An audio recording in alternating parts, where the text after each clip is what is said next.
भारतीय क्रांतिकारी आंदोलन के इतिहास पुरुष पंडित श्यामजी कृष्ण वर्मा का जन्म 4 अक्टूबर 1857 को गुजरात के मांडवी में हुआ था।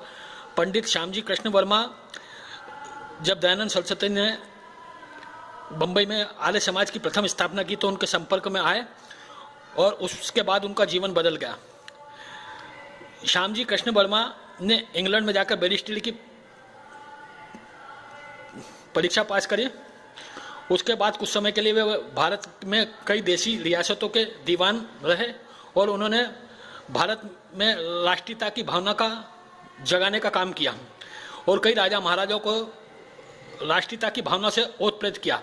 वे अजमेर, उदयपुर और अन्य जगह भी वहाँ के दीवान रहे रियासतों के और उन्होंने भारतीय क्रांतिकारी आंदोलन से की गतिविधियों में शामिल रहे। पंडित लोकमान्य तिलक से भी उनका परिचय था। उसके पश्चात वे वापस इंग्लैंड चले गए। इंग्लैंड में जाकर उन्होंने भारतीय छात्रों के लिए जो इंग्लैंड में पढ़ने के लिए आते थे उनके लिए इंडियन हाउस की स्थापना की और एक पेपर का भी प्रकाशन किया। उनके द्वारा दी गई छात्रवृत्ति से वीर सावरकर जब इंग्लैंड में आए तो इंडियन हाउस क्रांतिकारी गतिविधियों का केंद्र बन गया। मदन लाल ढींगरा ने कर्जन वायली की जो हत्या की वो भी वीर सावरकर और श्यामजी कृष्ण वर्मा के सहयोग का ही परिणाम थी। उसके बाद श्यामजी कृष्ण वर्मा को ब्रिटिश सरकार ने नज़रबंद किया। वो चकमा देकर जिनेवा चले गए। पंडित श्यामजी कृष्ण वर्मा का भारत के सभी क्रांतिकारियों से संपर्क बना रहता था, चाहे वे किसी भी देश में रहे।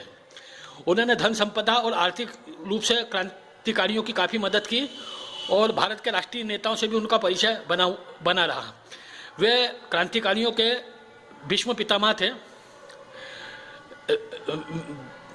1857 की वीर सावरकर ने जो 50वीं जयंती पर जो किताब ली उसके प्रकाशन में भी श्यामजी कृष्ण और मैडम भिकाजी कामा की महत्वपूर्ण भूमिका थी।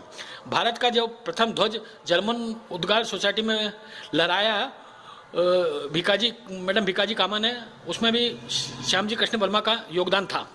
पंडित श्यामजी कृष्ण वर्मा के दिए योगदान को भूलना असंभव है।